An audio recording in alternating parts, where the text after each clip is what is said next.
कांग्रेस के मैनिफेस्टो को लेकर इतनी आलोचना क्यों है समीर? देखिए, प्रधानमंत्री मोदी या भारतीय जनता पार्टी कांग्रेस की मैनिफेस्टो की आलोचना नहीं करेंगे तो क्या तारीफ करेंगे? उनका तो काम है ना। ये तो कांग्रेस का काम है कि भारतीय जनता पार्टी के मैनिफेस्टो से कमजोरी निकाले और जनता के बीच लेकर जाए। ये भारतीय जनता पार्टी का काम है कि विपक्ष के मैनिफेस्टो से कमजोरी निकाले और जनता के बीच लेकर जाए कि ये कैसा इनका मैनिफेस्टो जो देश को तोड़ने का काम करता है। कांग्रेस ने इस बात को कहा है कि नहीं कहा है तो कांग्रेस बताएगी। लेकिन अगर प्रधानमंत्री मोदी या भारतीय जनता पार्टी के स्टार प्रचारक और देश के प्रधानमंत्री भी है, अगर वो कांग्रेस के मैनिफेस्टो से कोई बात उठा के देश की जनता को कोई मैसेज देना चाहते हैं तो कांग्रेस को उस बात का जोरदार खंडन करना चाहिए। दिक्कत कांग्रेस के साथ है कि कांग्रेस अपनी बात ठीक से रखने की स्थिति के अंदर नहीं है। कांग्रेस अगर सही बात कहती है तो जनता की बात पहुंचाने की स्थिति में उनकी ताकत नहीं है। या तो कम्युनिकेशन इतना स्ट्रांग नहीं है, या उनका सोशल मीडिया स्ट्रांग नहीं है, या उनके नेताओं पर देश की जनता को भरोसा नहीं है कि उनकी बात पर भरोसा किया जाए।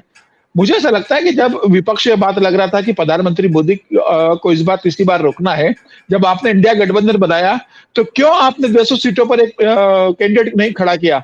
क्यों आप एक कॉमन घोषणा पत्र लेकर नहीं आए, सारे दलों का लेकर नहीं आए? क्यों आपने पूरे देश के अंदर एक रैली ऑर्गेनाइज की? क्यों आप लेफ्ट के साथ तो केरल में खिलाफ लड़ते हो और बंगाल में आप गठबंधन कर लेते हो? तो पूरे लालू प्रसाद यादव आपके साथ नहीं, आप पूर्णिमा की सीट मांगते हो, लालू प्रसाद आपको देने से मना करते थे, पप्पू यादव आपकी पार्टी को विलय करता है, बेचारे को निर्दलीय लड़ना पड़ता है।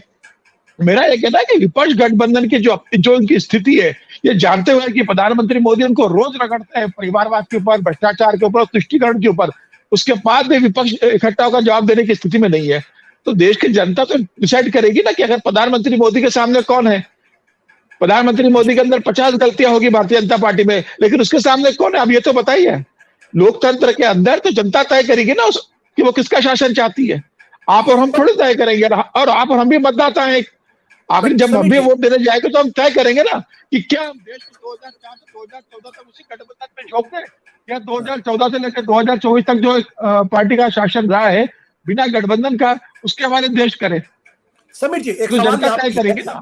समीर जी, क्या जो जातीय जनगणना की बात की जा रही, क्या ये भारतीय जनता पार्टी को तकलीफ दे रही है? या जो बात अभी अनिल शर्मा ने थोड़ी देर पहले कही कि पहली बार हम देख रहे हैं कि धर्म का मुद्दा पीछे चला गया और जाति के आधार पर वोट पड़ रहा है, क्या ये बीजेपी को तकलीफ दे रही है? देखिए, जाति तो हमेशा भारतीय राजनीति में हमेशा जाति प्रथम रही है। 2014 को चुनाव हो, 2015 का चुनाव हो, जाति के आधार पर ही होता है। उम्मीदवार भी जाति के हिसाब से तय होते हैं। राजस्थान होगा तो देखा जाएगा कहां पर जाट है, कहां गुर्जर है, कहां ठाकुर है, कहां ओबीसी है, ये देखा ही जाता है। और राजस्थान के अंदर भी जाति के हिसाब से वोट मांगे जा रहे हैं। उत्तर प्रदेश का टिकट डिस्ट्रीब्यूशन आप देख लीजिए, सारे जाति के आधारित होता है। तो मुझे ऐसा लग रहा है कि जाति की राजनीति भारतीय जनता पार्टी भी करती है, कांग्रेस भी करती है और सारे दल करते हैं। जाति के बिना वो जानते हैं कि उम्मीदवार जीतेंगे नहीं। जब भी वोटर वोटिंग करने जाता है, पहले वो देखता है कि मेरे जाति का अगर वहां उम्मीदवार मजबूत है तो मैं उसको वोट दूंगा, पार्टी बाद में आएगी। तो मुझे लग रहा है कि प्रधानमंत्री मोदी तो खुद कहते हैं कि सबसे बड़ा ओबीसी मैं हूं। क्या विपक्ष को दिखता नहीं है क्या कि मैं ओबीसी हूं? तो प्रधानमंत्री मोदी भी अपने को ओबीसी बता के अपनी जाति बता रहे ना।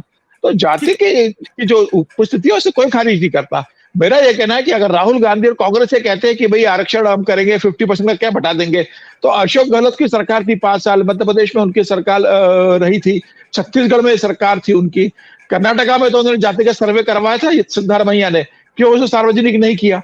मुझे लग रहा है कि जब कांग्रेस की सरकार थी तो कांग्रेस उस दिशा में अगर बड़े स्टेप उठा लेती तो कांग्रेस को कहने के लिए एक आधार होता जनता के बीच में कि अपने राज्य सरकार में रहते हमने ये सब किया है, अब केंद्र में आने पर हम इसे बड़े स्तर पर लागू करेंगे। सत्य हिंदी का ऐप डाउनलोड करें गूगल प्ले स्टोर पर।